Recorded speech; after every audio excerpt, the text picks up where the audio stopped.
We want to thank Representative Ryan Kiesel for stopping by. Representative Kiesel, it's always good to hear from you. It's a pleasure to be here. I think that we've got some exciting news. One of the things that we hear at the Capitol right now, one of the questions that we hear from constituents and interested entities around the state is, how are these stimulus dollars going to be affecting us? And federal stimulus dollars are beginning to roll down to the states. One of the areas where we've seen some immediate impact from these stimulus dollars is with transportation infrastructure.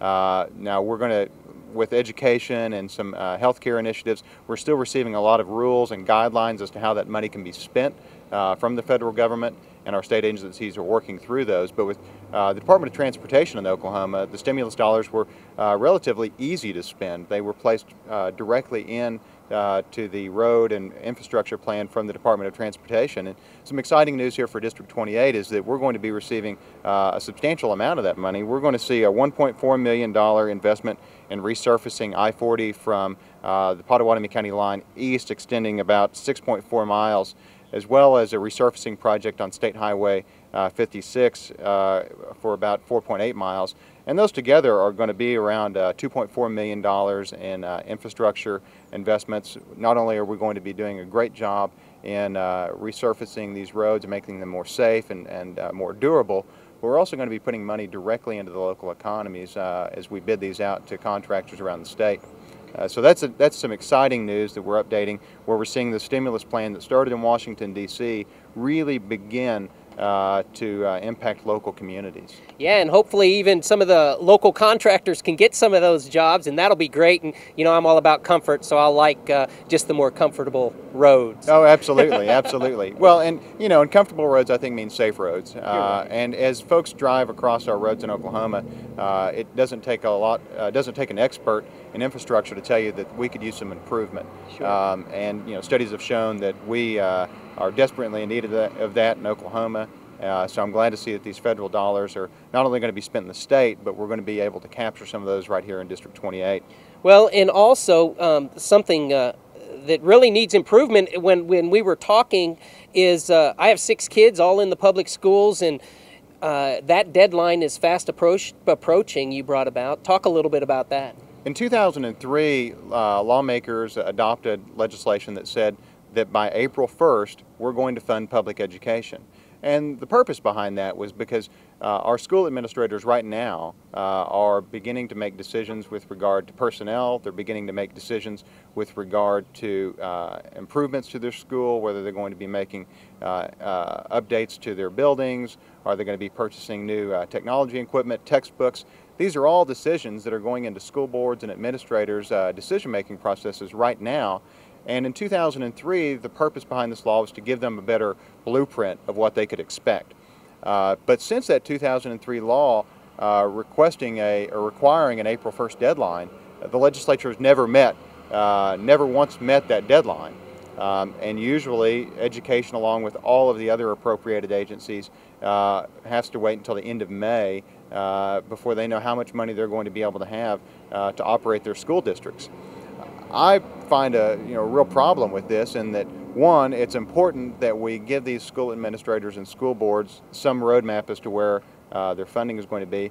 And two, you and I, just as general citizens, we don't get to look at laws and say, well, this law is too difficult for me to abide by, so I'm just going to ignore that one.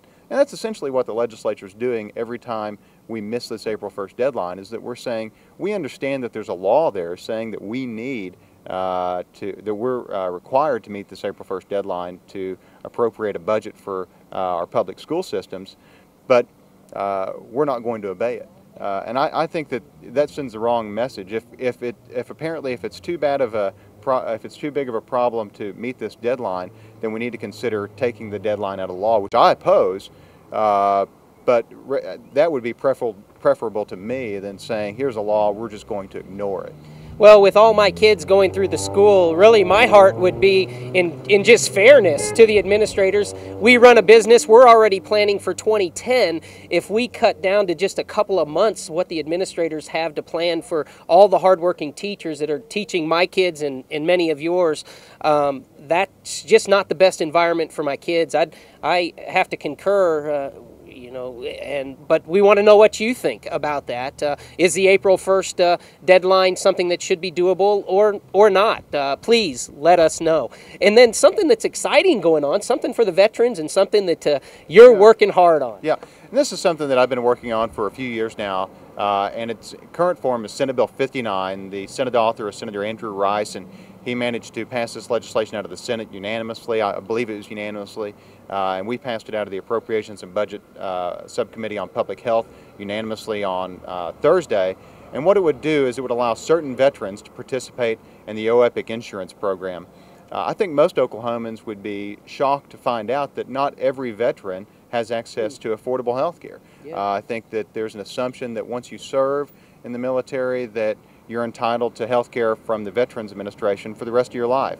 And I wish that were so, but it's simply not. Unless you have a service-related disability or unless you meet a means test with regard to your income for the VA, you don't necessarily qualify for health care through the VA.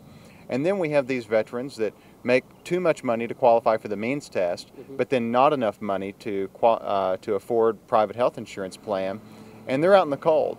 And I think that if you're willing to put your life on the line in defense of our freedom and wear that uniform, then the least we can do is if you get sick, make sure that you can afford to go to a doctor. This would allow for certain veterans who meet income eligibility requirements, have been honorably discharged from the United States military to participate in this program. And essentially what it would mean is a sliding scale of insurance premium based upon their income.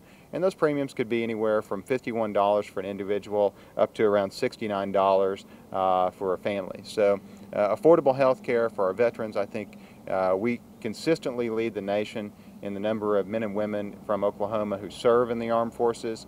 The least we can do as a legislature and as representatives of these veterans is to ensure that they have affordable access to health care when their service is done to the United States. The OEPIC system is a great system, it seems, of health care to help more people become covered with health care, and that throughout the process, Representative Kiesel, has been a big concern for many Oklahomans, and making this readily available for the veterans just seems like a good thing. Yeah, the OEPIC program is really one of the hidden treasures of Oklahoma. Over the weekend I received an email from someone saying, I need assistance with health care for small business, and I sent them the information on OEPIC. They're going to be checking this week to see whether they qualify.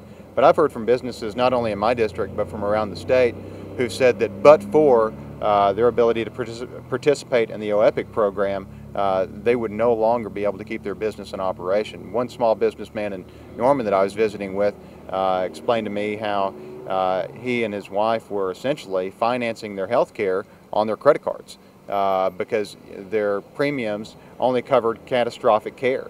So their checkups, the medication that they required on a daily basis was literally outside their health care plan, and the only way they could afford that was to go from credit card to credit card. And that's no way to operate a healthcare system, and it's a certain way to doom a small business in Oklahoma. And we need a climate that encourages small businesses to grow and to hire more employees and to become productive. And we also need a healthcare system that allows all Oklahomans the ability to go see a doctor, not only if they're sick, but go see a doctor for preventative care, because we've seen that the greatest way to reduce the cost of health care for everyone is to ensure access to preventative health care. Preventative health care available through the OEPIC system for many Oklahomans. That's OEPIC. Google it and go check it out. It's not a bad process whatsoever. And let us know what you think about the House bill concerning veterans and the OEPIC care. I'm sorry. Yeah, Senate Bill 59. I'm the House author, but it is a Senate bill.